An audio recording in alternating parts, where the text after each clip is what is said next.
Welcome back to my channel. If you're new here, my name is Leah, and today I'm going to be sharing with you my Cajun Fettuccine Alfredo. So if you're ready to join, let's get cooking. Earlier this morning, I made some bread dough, and now I am just making some dinner rolls with it, putting it onto a parchment lined baking sheet, and then baking at 375 once they've been able to rise up a little bit. So you can either make your own dough like I did from scratch, or you can even go to the grocery store in the frozen bread section, find a bag of yeast rolls, let them sit out and rise, and then they will taste homemade. So once these are done baking, I'm going to coat them with some garlic, Parmesan, and butter, and they're just going to be an amazing treat to have with our pasta. The first thing I'm going to do is get my oven preheated to 375 and turn on some water to boil. That way I can get my pasta started, and then we're going to work on the sauce. So I like to use a large pot like this. It just holds a lot of sauce. I'm going to use a variety of peppers. I like to use all three colors, where yellow is sweet, green is basic. I don't know how else to describe them, but I really like using all three. I'm also going to be using some fire roasted tomatoes. This is going to make it spicier, so if you don't like too much spice, you can go ahead and just cut it with either some regular diced tomatoes or not use any fire roasted tomatoes at all and just use regular. You could even just leave this out entirely, but I do suggest some tomatoes in it. You're also going to need a large white onion and some garlic. I'm going to probably use about 4 cloves of this, and I won't be using the entirety of all of the peppers, but I will be using some of each. I'm also going to need half a stick of butter and some Cajun seasoning. Now you can make your own, or you can just purchase some at the store, whatever brand you prefer. And then I also need some heavy whipping cream. As for the protein, you can definitely use chicken, which is what I'm going to be doing, but you can also use seafood like shrimp, you can use crawfish, whatever sounds good to you.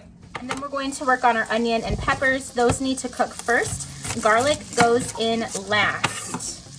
It doesn't take as long to cook. In fact, if you cook it too soon, it's gonna burn. So we just wanna make sure that we get all of the other vegetables in first. And I like to save my peels whenever I'm working with vegetables, even onion. I like to save all the peel. It just makes for a really great broth later on. You don't have to even have chicken or beef to make a really good stock. You can just use vegetable peels. Now you can chop these up as large or as finely as you want. I'm going to go with kind of a medium dice here. And we're gonna go ahead and stick in.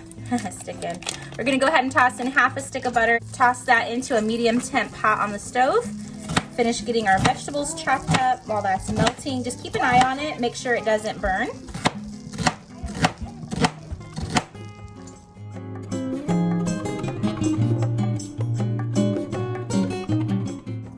Chop these about the same size as I will be doing the peppers.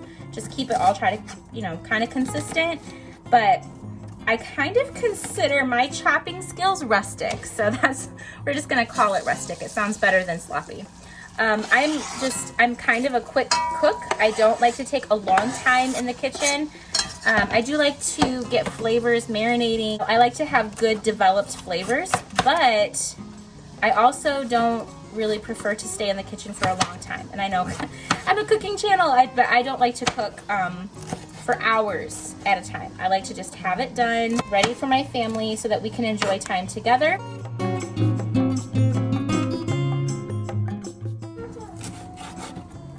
My knife is so dull. I do have a knife sharpener. I just don't think that these knives sharpen very well.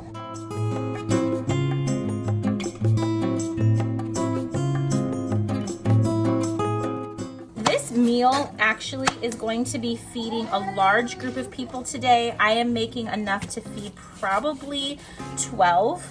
So keep that in mind if you ever want to just cut the recipe back a little bit so it doesn't feed quite so many. Or you could even meal prep this, or just have it meal prepped for you for the whole week. For you and maybe your spouse or your kids. Just have something ready to go. You cook once and eat 6 times.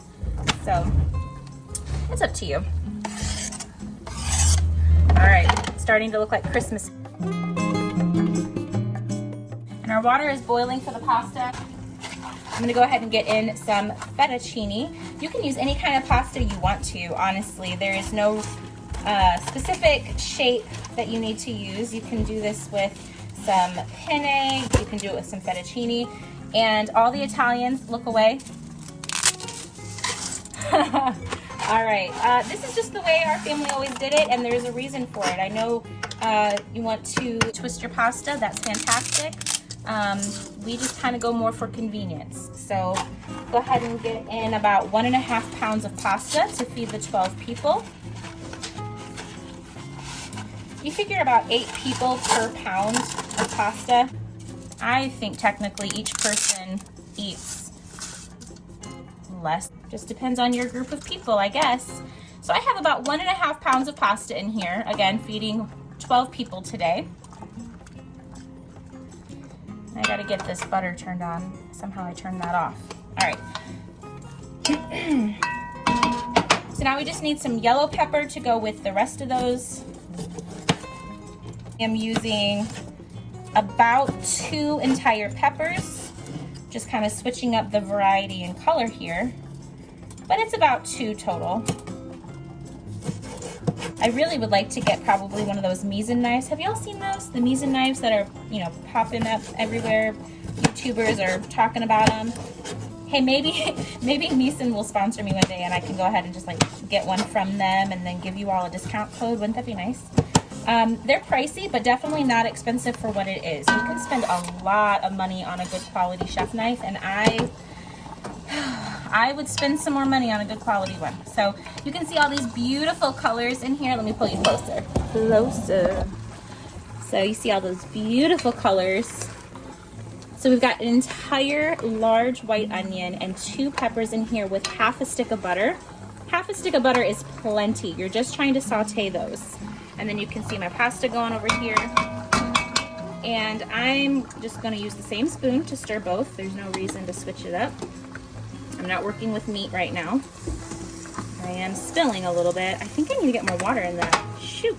Okay, I went ahead and added a little bit more water to that because it just needed it. Add some salt. Salt your pasta before it's cooked. Just infuse that flavor, make it nice. So normally at this point, if I'm making regular Alfredo, I would add some salt and pepper to this, but my seasoning today is Cajun seasoning and there is salt in this. So if I add salt like I normally would to this, it would just be over salty. So save this for later. While that's doing its thing, we're gonna come on over here and work on our garlic. And I'm gonna show you something. Cut off that end, and these all just start popping out super easy like that. Really nice. And just smash.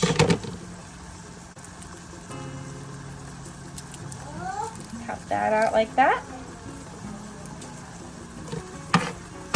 I remember learning this from Rachel Ray. Rachel? I remember learning this from Rachel Ray when I was in high school. I think I was probably 15 years old. I would watch Rachel Ray 30-minute meals every day after school. I think it came on a little after 3. So, I mean, what's a teenager do when they get home? They get a snack and watch a cooking show. That was me. So I'm just gonna mince this a little bit. It doesn't have to be perfect. Have you been in my kitchen? We are not perfectionists here. We just like to have good flavor. So if it can be pretty, you know, we do our best. And if it's not pretty but it tastes good, then maybe we can close our eyes while we eat. No, I do think that pretty food is pretty important. But, oh, that rhymes. Pretty food is pretty important. But it's not everything. I read a meme the other day. Actually, it wasn't even a meme. It was just something like an inspirational picture, I guess. What do you call that? Is it still considered a meme? Some inspirational picture, and it said, "You are only as pretty as the way you treat others." And I just thought that was so beautiful. There's actually a scripture in Psalms that says that our face reflects our heart, just the way that the water reflects us. When you look into the water, you see your face. And that scripture, I remember loving it so much growing up, thinking, if I want to be beautiful, then I have to have a beautiful heart. Oh my gosh, remember that Jesse McCartney song, Beautiful Soul? I don't want another pretty face. Yeah, that was my jam growing up too. I guess I had some insecurity about how I look. I think in a way, most of us do. We all feel like, oh, if I could be thinner, or if my nose was shaped different, or if I had a certain color of skin or if I was taller. But all those insecurities, those things don't make us who we are. In the end, our character is what matters the most. So I am all about trying to take care of myself and better myself, but if we're being honest, I am human and make a lot of mistakes when it comes to my health. I'm working on it though.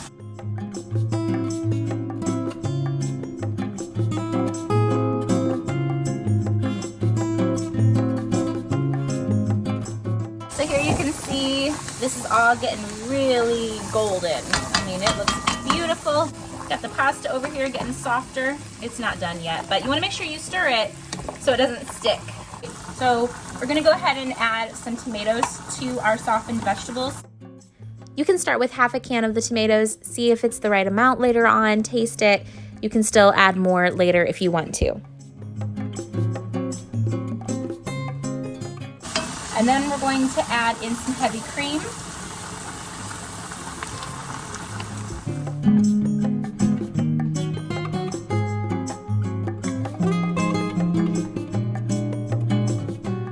And that was 32 ounces, 1 quart.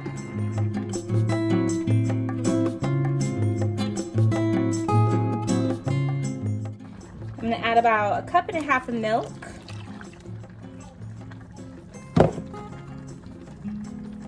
Just let that simmer for a while. And then we're gonna add about 2 teaspoons of our Cajun seasoning.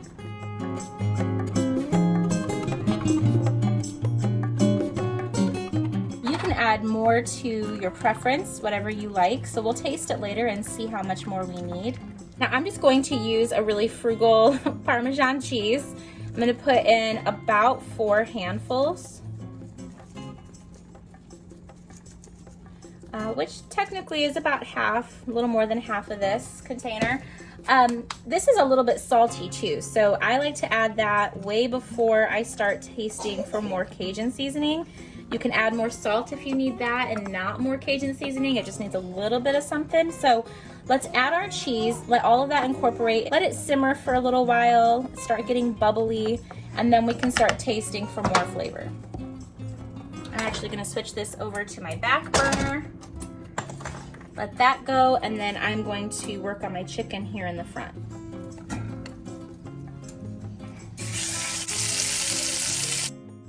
I just thinly sliced my boneless, skinless chicken breast and seasoned both sides with the Cajun seasoning. I ended up adding another 2 teaspoons of the Cajun seasoning, and I used the entire can of fire roasted tomatoes.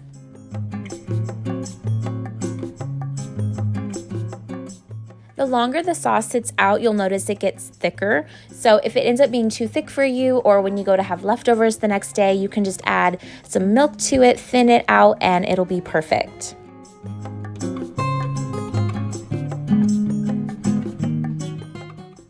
You remember our dinner rolls? Well, they are done now. So we're gonna go ahead and make a garlic butter sauce for them. I'm just using half a stick of butter and then just a little bit of garlic powder, not garlic salt. You can also use some fresh garlic, which is amazing if you have it.